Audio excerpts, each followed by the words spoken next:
Salut les amis, une petite vidéo sur Golf 4 TDI 130 boîte 6. Alors si vous n'êtes pas abonné, n'hésitez pas à abonnez-vous pour avoir encore plus de petites solutions pour régler vos problèmes sur le TDI. Dites-moi en commentaire les soucis que vous avez, j'essaierai de faire une vidéo pour vous aider, ok?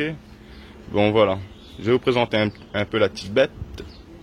Là, ben, le moteur est nickel, hein, il perd pas d'huile, on a tout changé. Capteur d'Arwacam, capteur PMH, neuf. On a fait les joints sur la pompe tandem, tout est neuf. Il y avait un transfert où, quand tu as les joints qui sont plus bons, tu as l'huile du moteur qui passe dans le circuit gasoil et qui va tout dans ton bac à l'arrière. Et ben voilà, ça pourrit ton gasoil, donc tu as une mauvaise combustion, ça fume et c'est pas bon quoi. À tout prix, il faut le changer. On a changé aussi les joints d'injecteur. Il faut savoir que quand les joints d'injecteur sont plus bons, ben, le moteur il a des difficultés à démarrer et ben, ça fume aussi, hein, ça fume blanc, normalement quand c'est mort, ça fume blanc de partout et c'est pas très bon. Et quand il est complètement mort à ce moment-là, les joints d'injecteur, ben, ils laissent le gasoil passer dans le bas moteur. C'est-à-dire tu vas te retrouver avec du gasoil dans ton bas moteur. Donc si vous avez un souci de démarrage, tous les trucs, tous les symptômes, n'hésitez pas à changer-le, vérifier votre niveau d'huile pour voir si le niveau d'huile n'augmente pas. S'il augmente, ça veut dire que vous avez du gasoil qui passe dans le bas moteur. Ça, c'est très important. Ensuite, qu'est-ce qu'on a fait aussi? On a supprimé tous les électrovannes. T'en as 3 ici.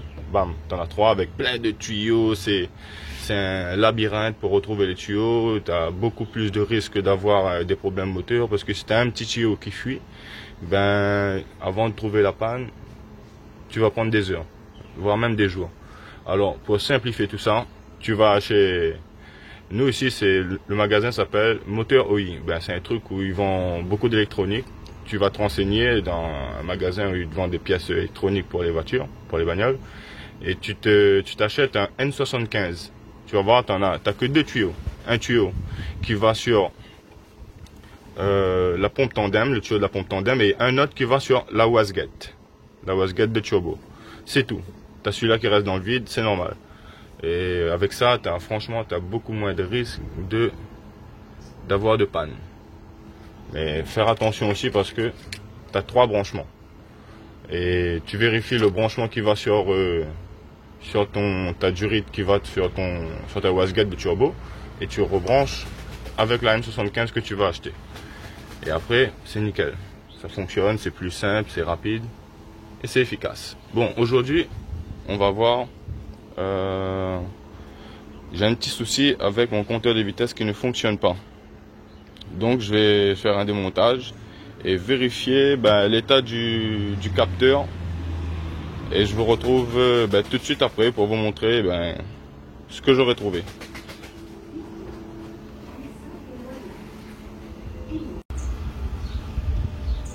Bonjour les amis, alors là, Golf 4 TDI 130.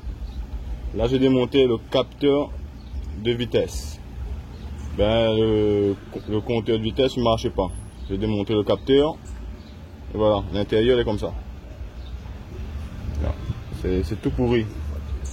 Et donc du coup je suis parti chercher un autre capteur. Là on va remettre en place. Si votre compteur ne marche pas, voilà, c'est le capteur qui est mort. Il faut le changer. Il se trouve sur la boîte. À l'arrière de la boîte. À côté, en dessous des câbles de vitesse.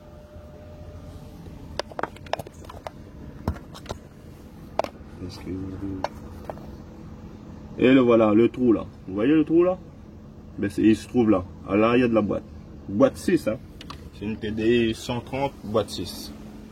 Et le capteur de vitesse, il ressemble à ça. Voilà.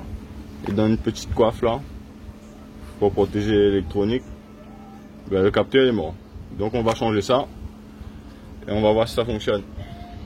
Et voilà le capteur neuf. Capteur neuf, pas déboîté, rien, le truc il est solide. On va mettre en place, on va vérifier si ça fonctionne correctement. Bim.